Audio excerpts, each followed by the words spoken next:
Hello नमस्कार दोस्तों, आप सभी अच्छे होंगे। आपका अपना यूट्यूब चैनल पंकज एजुकेशन में आपका स्वागत है। आज हम एक और इम्पोर्टेंट क्लास के साथ आ चुके हैं। तो जो आपकी कक्षा 10th के जो बोर्ड एग्ज़ाम होने वाला है, तो उसके हिसाब ये क्लास इंपॉर्टेंट होगी आपके लिए। तो विषय सामाजिक विज्ञान का ये मॉडल पेपर है, ठीक है ना। मॉडल प्रश्न पत्र सेकंड, ठीक है ना। और मॉडल प्रश्न पत्र 1 अपलोड कर दिया गया है चैनल पर, तो वो देख लीजिए आप। ये शेखावटी मिशन द्वारा जारी किया गया है, ठीक है ना। तो आपकी जो एग्ज़ाम होगा वो 3.25 घंटे का होगा, ठीक है ना समय। और पूर्णांक 80 नंबर का रहेगा, ठीक है ना। तो आप इस क्लास को कंप्लीट देखिए, ठीक है ना। अगर आप चैनल पर नए हो तो चैनल को सब्सक्राइब कर दें। स्टार्ट करते हैं आज की क्लास। सबसे पहले आपकी खंड एम में रहेगी भारत। खंड एम में आपकी अम्बेसडर रहेंगे, ठीक है ना। तो स्टार्ट करते हैं। भारत में वायु परिवहन का राष्ट्रीयकरण कब किया गया? तो वो किया गया आपके 1953 में, ठीक है ना। ऑप्शन बी करेक्ट आंसर रहेगा। अगला प्रश्न है, भारत में निम्न में से कौन सा दल राष्ट्रीय दल नहीं है? तो वो है शिवसेना, ठीक है ना। शिवसेना जो दल नहीं है, तो ऑप्शन द करेक्ट आंसर रहेगा। अगला, श्रीलंका में गहरा युद्ध का अंत कब हुआ?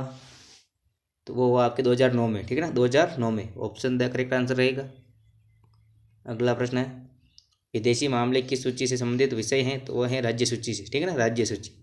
ऑप्शन है करेक्ट आंसर रहेगा। अगला प्रश्न है, धर्म को राष्ट्र के आधार मानने पर कौन सी समस्या शुरू हो जाती है? तो वो है सांप्रदायिकता की, ठीक है ना। तो ऑप्शन ब करेक्ट आंसर रहेगा। और अगला प्रश्न है, लोकतंत्र शासन की अन्य व्यवस्थाओं से बेहतर हैं क्योंकि यह है नागरिकों में समानता को बढ़ावा देता है।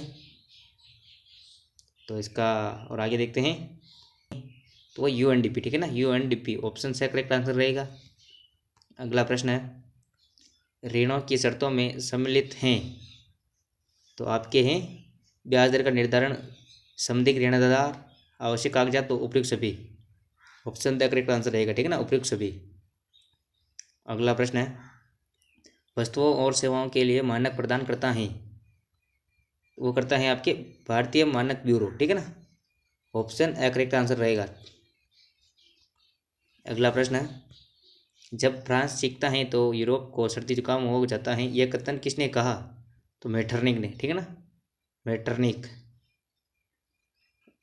ने कहा, ठीक है ना। ऑप्शन बी करेक्ट आंसर रहेगा।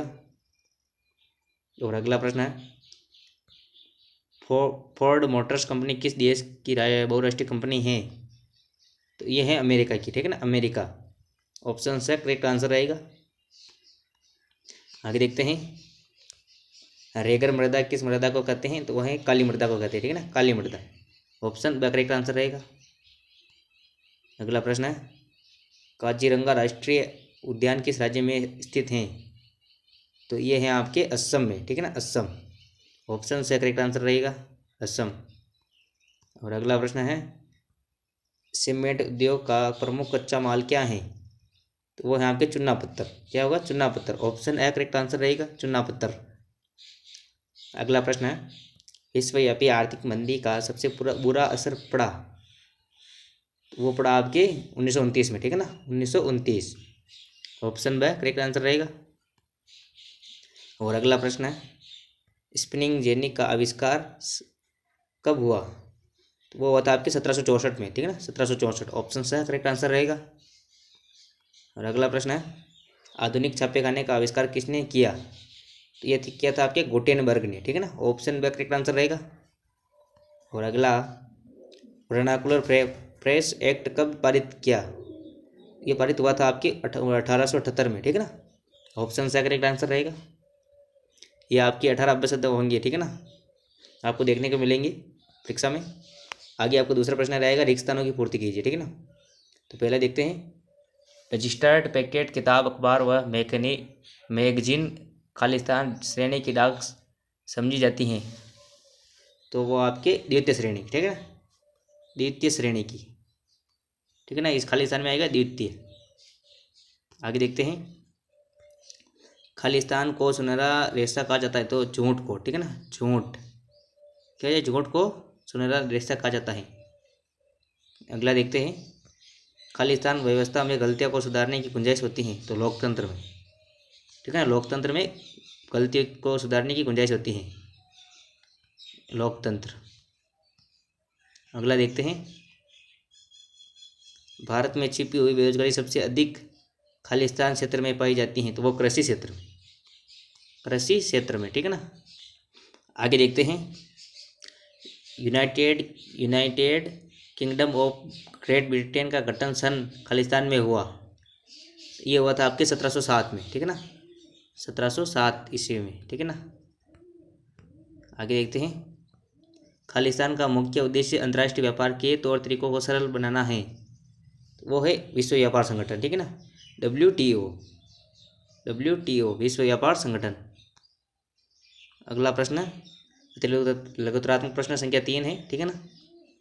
स्वर्णिम चतुर्भुज महामार्ग परियोजना से आप क्या समझते हैं, तो इसका उत्तर हो जाएगा, भारत के 4 महानगर दिल्ली, मुंबई, चेन्नई, कोलकाता को जोड़ने वाली राष्ट्रीय महामार्गों का एक जाल है, ठीक है ना।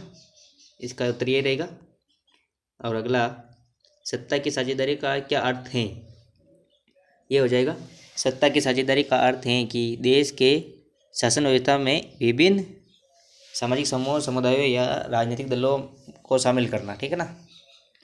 और अगला, जातिगत असमानता दूर करने के लिए कोई 2 सुझाव दीजिए, तो आपके 2 सुझाव हो जाएगा, एक तो शिक्षा का प्रसार और दूसरा हो जाएगा अंतर्जातीय विवाह का प्रोत्साहन देना, विवाह को प्रोत्साहन देना, ठीक है ना।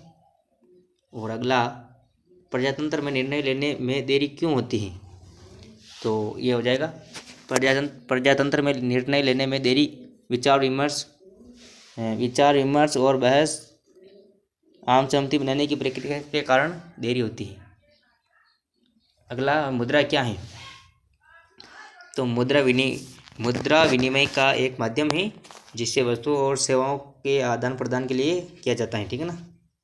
अगला प्रश्न है, उपभोक्ता सुरक्षा अधिनियम 1986 का दूसरा नाम क्या है, तो वो है कोबरा। क्या नाम है, कोबरा या उपभोक्ता संरक्षण अधिनियम, ठीक है ना।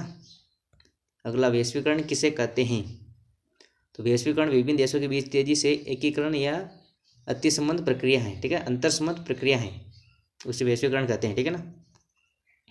अगला, प्रोजेक्ट टाइगर वन्य जीव परियोजना कब प्रारंभ की गई, तो ये की गई थी आपके 1973 में, ठीक है ना, 1973 में, ठीक है ना। और अगला, बॉक्साइट अयस्क से कौन सी धातु प्राप्त होती है, तो वो एल्यूमिनियम। कौन सी धातु प्राप्त होती है, एल्यूमिनियम, ठीक है ना।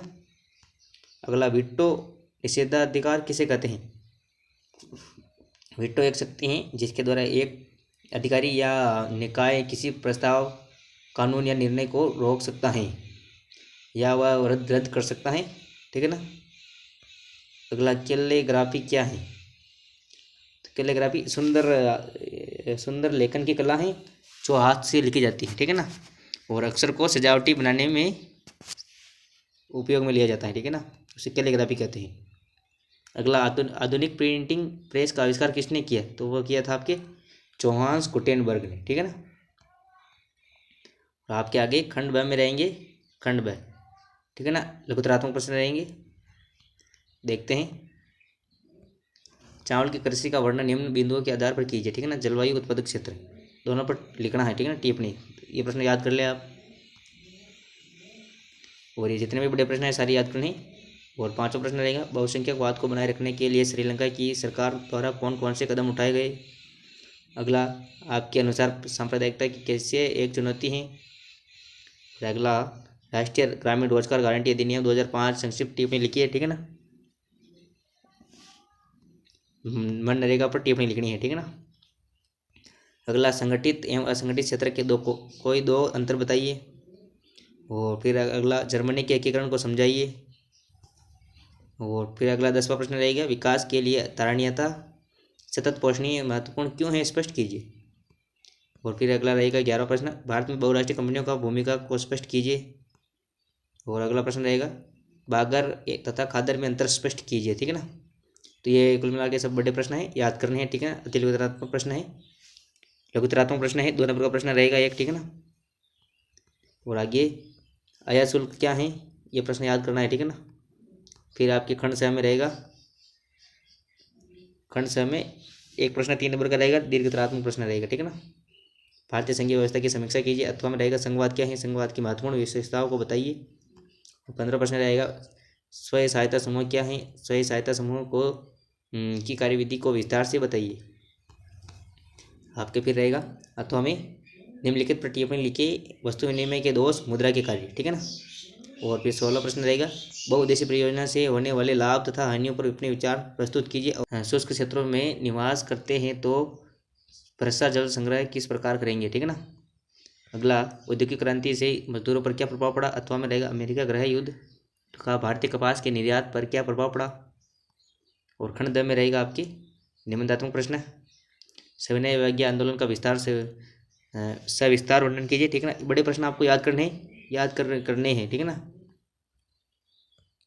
बोला अगला प्रश्न असहयोग आंदोलन के कारणों का विश्लेषण कीजिए।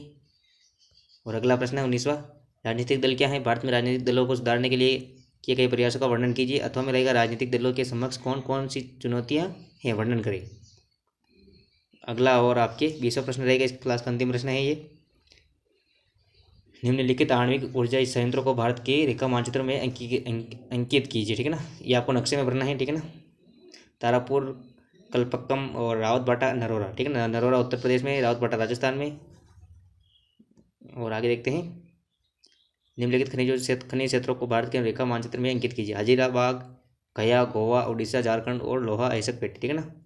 ये सभी आपको नक्शे में भरना है। ये भी आप कंप्लीट देख ले, एक बार प्रैक्टिस कर ले नक्शे में भर के। आई होप आपको ये वीडियो अच्छा लगा होगा। अगर वीडियो अच्छा लगा होगा तो वीडियो को लाइक कर दे, और चैनल पर नए हो तो चैनल को सब्सक्राइब कर दे। और मिलते हैं अगली नेक्स्ट क्लास में। जय हिंद।